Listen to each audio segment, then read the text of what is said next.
Just going to take you through this gentle practice, which can be used as kind of an intense practice as well, but this is the practice I'm using now to heal some neck, shoulder, and hip flexor issues I've been having. Of course, going to tuck the shirt in, just coming to the top of the mat, rolling the neck. So what I'm focusing on really is keeping my neck and shoulders relaxed throughout, instead of like that full pulling your shoulders down away from your ears. It's just more of a relaxed practice, maybe massaging the muscles in the back of your neck. And just breathing and really developing that honest relationship. I'm checking in with my hip flexors here. Hip flexors are that place right in the upper thigh, lower abdomen, that attachment. Having been teaching for so long and so many classes every week, not paying attention to my own practice, I've overstretched. So just paying attention here, neck and shoulders. Again, rolling the neck, just releasing as much tension as I can and staying mindful of each movement. Coming into forward fold, bending my knees because my hamstrings are feeling a little bit tight. Inhaling up, finding a little flat back, exhaling as I fold back, rolling the shoulders. Again, just breathing. Stepping left foot back. Keeping the shoulders relaxed, right foot back, finding my plank, and again, not pushing in any crazy direction, just lowering, maintaining a nice flat body as I lower and rise up to cobra, checking in with neck and shoulders, softening the shoulders, deep breath, pressing back to down dog, so bending, straightening, again, not forcing the shoulders away, just finding that perfect balance, maybe turning the head from side to side. And a little jump, of course, you can always walk to the top of your mat. I was jumping, keeping my arms bent the whole time, mindful of the shoulders, and then rolling up nice and slow on an inhale. Very slowly, again, just checking in with neck and shoulders, not forcing in any one direction, a little side bend, again, continuously releasing that tension. So when you teach and you demonstrate when you teach, again, you're not always paying attention. So, I've been taking this time off from teaching, obviously, to run the studio, to run the business, but also to allow my body to heal from not being as mindful as I needed to be. So coming back to my practice in a way that I always teach about, just developing that really honest relationship with your body. So this practice is really my personal practice that I'm sharing with you, so you can use it for your own inspiration and recognizing how your body feels. So again, just floating down into a fold, mindful of how my neck and shoulders feel, my hip flexors. I'm going to take it into a plank again. Really slow, making my way. This time I'm lowering down as slow as I can, mindful of the shoulders, so not straining. That bend in the arm really helps to redirect that strain of the neck and shoulders. So even though it's strong, when you lower down into a chaturanga, there's no strain because the way that I'm practicing, again, just very mindful. Coming up to cobra, well, up dog first, and then I brought it back to a cobra so I could roll my shoulders, roll my neck. Using yoga to heal that pain and tension. Just allowing my head to hang, letting go of anything that's built up there. Nice deep breath.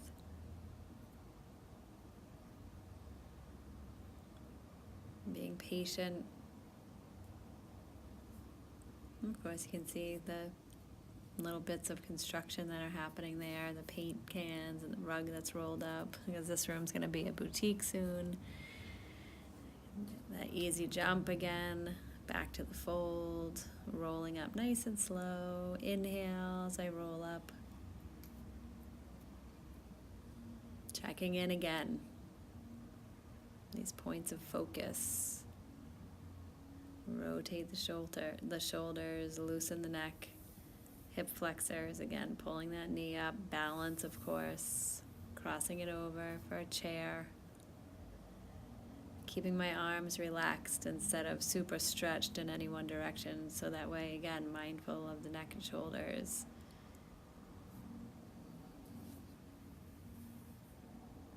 Working on the other side, continuing to breathe and just really pay attention to what's happening in my body. And you can bring this same practice into the classroom with you. Just working within your own practice. This is what this means. So the whole rest of the class might be in their chair with their arms extended way overhead. But if you are having neck and shoulder problems, maybe some back issues, then you just want to focus on what works best for you. You can still move through the postures. You're just moving in a very mindful way, working right at the edge of that discomfort and giving your body a chance to heal. A little jump to switch legs, not very graceful, but it's fun to do. And I kept my arms bent again to keep that tension out of the neck and shoulders.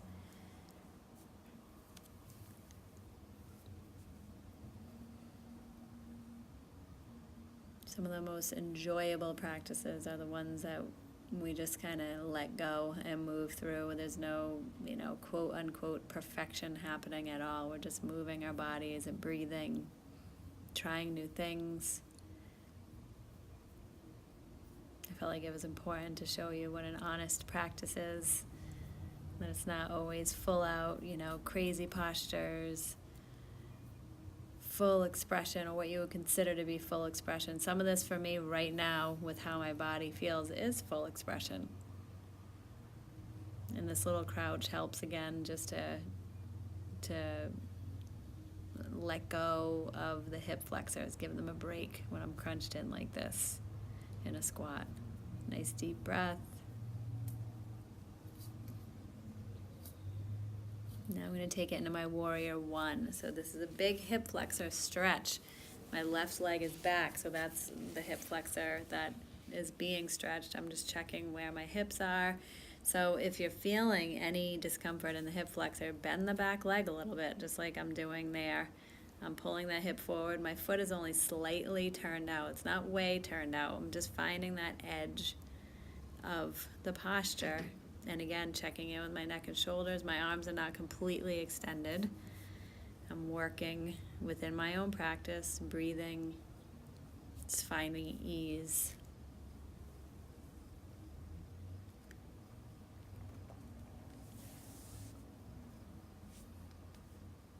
And again, even in a classroom setting, making these adjustments and just listening to your body within the posture. You're not really doing anything different than the rest of the class. You're working within the posture to find that perfect balance. I'm not way down here in my warrior two. I might start to sink down once I realize that my hip flexor feels okay. Just checking my alignment, keeping my shoulders relaxed, not creating any extra tension. Same thing here when I reach up. I'm not overextending.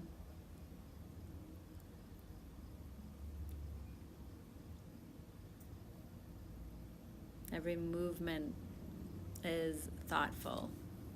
I'm like, does this feel good to extend my arms? Yeah, it does feel good. It feels like it's a little extra stretch to the neck and shoulders.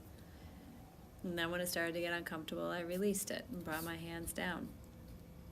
Arms are bent here as I prepare to jump my feet together. And you could always step your feet together.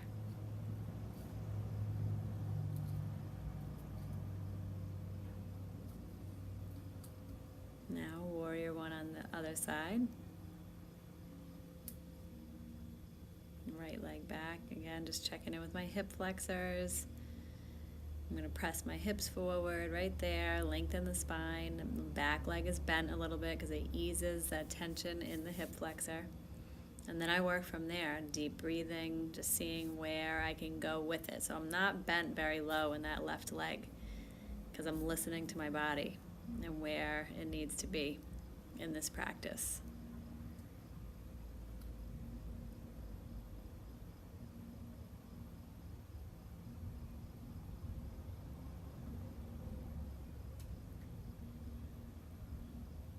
I'm working on strengthening the shoulders by keeping my hands together like I did there. And just rolling it out again. Every time I feel that tension built up, I keep releasing it. Slowly coming into my warrior two. Just playing around with different arm movements to see where I can take it. I like when the palms are up because it opens the heart center, that heart chakra. You feel very graceful when your palms are up in warrior two. Again, just moving slow, paying attention.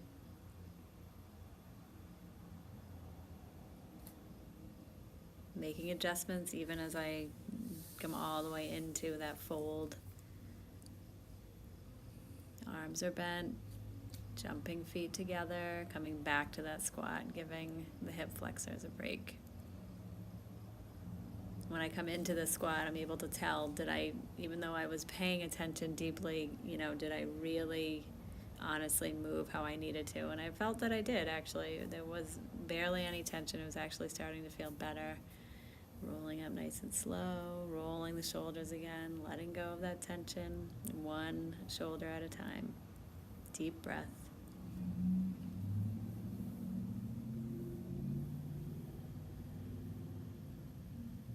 And placing my hands over the heart center, the heart chakra, activating all kinds of neurological responses, relaxing the body, shifting it even deeper into healing.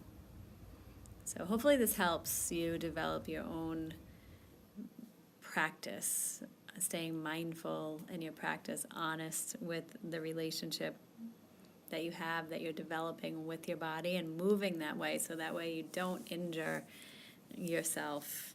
Again, like I said, it's from years of doing very physical work, teaching 14 classes a week, doing massages, running a business, raising kids, all those things. But I think, mostly it was about not paying attention in my practice that I started to grow this tension in my neck and shoulders and hip flexors. I know the hip flexors. I remember exactly when that happened, when I overstretched. Again, teaching and not paying attention to my body. So this practice here today is just to show you what an honest practice looks like and how good it can feel when you begin to practice this way and how deep you can really begin to go in mind, body, and spirit. So anyway, namaste.